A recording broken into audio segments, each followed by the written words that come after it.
Hello everyone, and this is the last question in the heap series, and today we are discussing sliding window maximum problem. So the problem simply says that we are given an array and we are given a sliding window of size k. So this window starts from 0 and goes till k minus 1, and it moves by 1 in every step. So first it is from 0 to k minus 1. In next step the window will be lying between 1 and k, and so on. So every time this window moves by one step, and in every step we need to give the maximum of the elements which are being contained in this window. So let's see one example. So this is the original array that we have got, or the input array, and this is the size of the window. So the window is starting from 0 and ending till 2 in the first step, and the maximum of the elements inside the window is 3. Now this window in the next step moves by 1, so it will be from 1 to index 3, and the maximum of the numbers or the elements in this window is again 3. So every time this window moves by 1, we are going to find out the maximum of the elements inside this window, and we have to return an array containing the maximum for each step. So the first step the maximum is 3, then 3, the next step maximum is 5. So we have to add these value or these maximums to a answer vector, and we need to return that vector or array in the end as the output. Now what could be a naive way of solving this question? So one naive way would be that in every step we traverse the window of size k and see that what is the maximum for that particular step, and insert the maximum value in our array. Then the window moves by 1, we again traverse all the elements or parse all the elements in this window and insert the maximum in our answer. So let's see what would the time complexity for this solution would look like. So first, as we have discussed, the windows go from 0 to k minus 1. In the next step, window will be from 1 to k. Then in the next step, the window will be from 2 to k plus 1. And similarly, in the last step, the window would be from n minus k to n minus 1. Right. So these are the total number of steps that we are going to have, and each step is going to take time big O of k. So in each step we are actually traversing the whole window of size k. So each step is going to take time big O of k, and how many times this loop of size k is going to run, that is going to run 0 to n minus k times. So basically n minus k plus 1 times. So what would be the total time complexity for this solution? It would be n minus k plus 1 into k. So this gives that the time complexity is going to be big O of nk. So now let's try to optimize this approach. So let's try to identify that what is the inefficient part in this approach. So the inefficient part in this approach is that in every step we are just adding one element, removing one element which is going out of scope, adding a new element which is coming inside scope. But still then we have to traverse the entire window again and again to find out the maximum element present in that window. So we can optimize this particular step only if we had some kind of a data structure which can give us the maximum element of a collection in the most optimal manner. And since this video is a part of a series on heaps, you might have guessed it correctly that we can use a max heap. So max heap is a data structure that gives us the maximum of a collection in the most optimized manner. So what we can do is that we can insert all the elements which are in scope in this max heap, and then just check the root of this heap or get the top of this heap, and the value at the top or value at the root will be the maximum of this collection. Now once the window moves in next step, the new elements which are going to come into scope, there's only going to be one element which is going to come into scope. We'll add it to our heap, then again we'll have the collection of all the elements in the heap. But right now this heap will also have some elements which have gone out of scope. So how do we handle those? So for that, whenever we are checking the top, we'll also, in every node we'll also store the index of that element. So when we have the index of the element, we can easily check whether the element at the top is within the scope or outside the scope. If the element at the top is outside the scope of the window, we'll just remove it and again get the top. If this element is still outside the scope, we'll remove this as well. So we'll continue this procedure till we'll keep getting elements at the top which are out of the scope. And once we get an element which is within the scope of this window, we can obviously just add it to our answer, because that is going to be the maximum for this current window. So let's try to dry run this on a very simple example.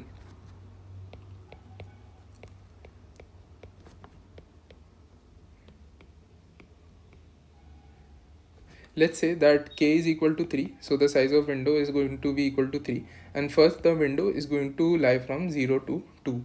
So let's create the max heap for these three elements, and the max heap for these three elements is going to look something like this.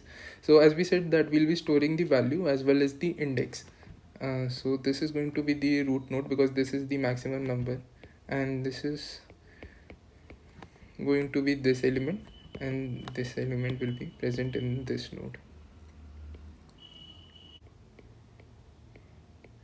So how do we, so if you're not able to directly understand that why does the heap look like this, what you can do is that you can start inserting elements one by one. So inserting elements one by one is simple. You need to insert the element at the last node and call a up-heapify operation on that, and you'll see that once you have done, your heap will look something like this only. So now what, for this particular window we get the top element. So top element is 3 comma 1, and we know that the index for this element, which is 1, so the index of this element is 1, and this element is basically inside the window or inside the scope of this window. So we know that this is the right answer, and we can simply add it to our final answer array. Now our window will move by 1, so the window will look something like this. And what we'll do is that we'll insert the new element into our heap. So the new element that we are going to insert into our heap, which has come within the scope of this window now, is -3. So -3 will be inserted here at the last node.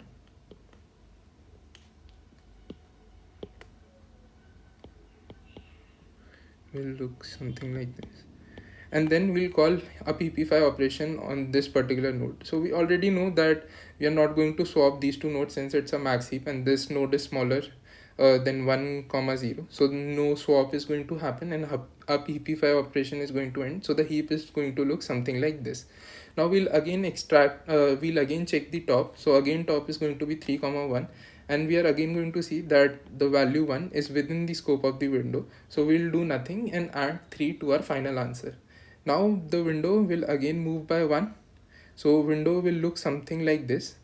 So the new element which came into scope is going to be 5, so 5 will be added to our heap and it will look something like this. So it's added at the last node, so 5 comma 4. Now a pp5 operation is going to be called on 5, so we'll swap these two nodes because obviously 5 is greater than 1, so 1 comma 0 will come here and 5 comma 4 is going to go here. So again we are going to swap these two nodes because 3 comma 1 is smaller, so 5 comma 4 is going to come here and 3 comma 1 is going to come here. Now this is how our heap is going to look like after all the swaps.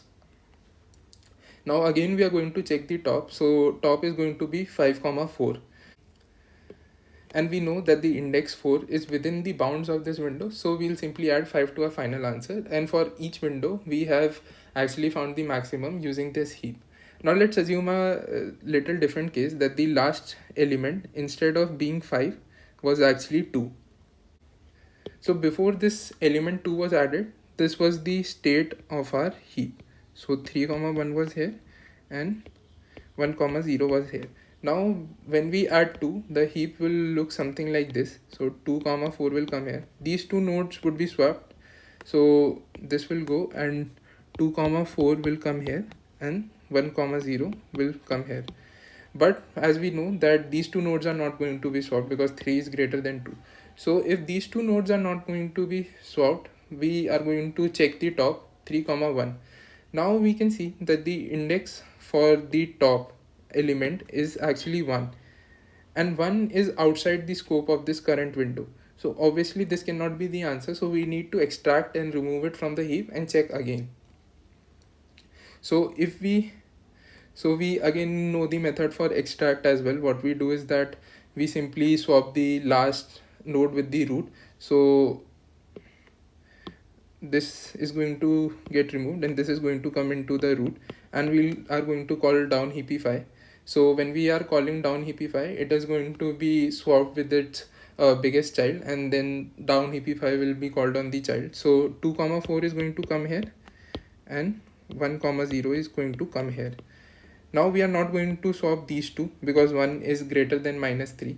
So our heap would look something like this. I'll remove the junk.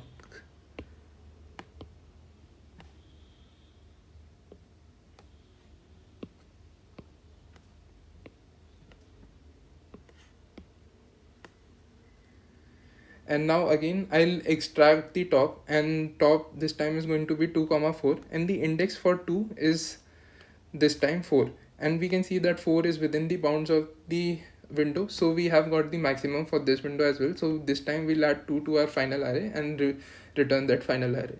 So that's how, using max heap, we are actually getting the max for a window in the most efficient way, instead of traversing the window of size k again and again for every step.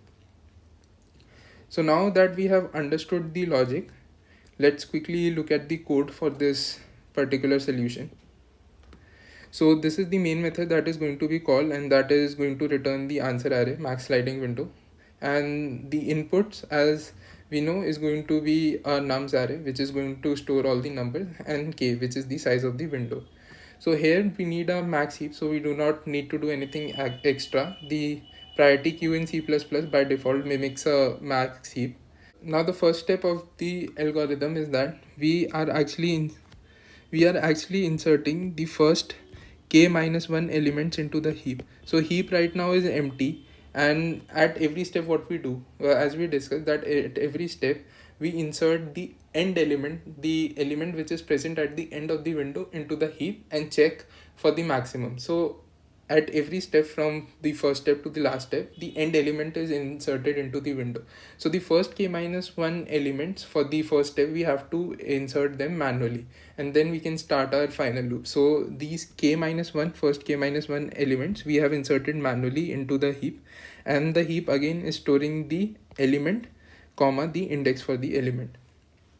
Now we have our loop where in each step we will insert the last element for the current window. So as we can see that the current window, the end of the current window, goes from k minus 1 to n minus 1. So in the first step, the end is at k minus 1 and the start for that window is at 0. In the last step, the start for that window is going to be at n minus 1 minus k, and the end not n minus 1 minus k, but the start is going to be at n minus k and the end is going to be at n minus 1. So the end goes from k minus 1 to n minus 1. So I here is representing the end for each window at each step. So at each step we insert the element at the end of the window. Now what we need to do before getting the top of the heap, we need to check if the current top of the heap is outside the bounds. If the index for the current top is outside the bounds, we remove this, and we need to keep repeating this step till we get a top which is not out of the bounds.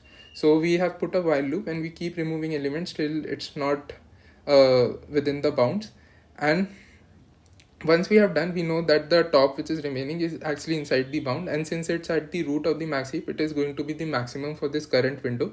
So we just check that which element is present at the top and we insert that element into our final array, and here in the end we return that final array.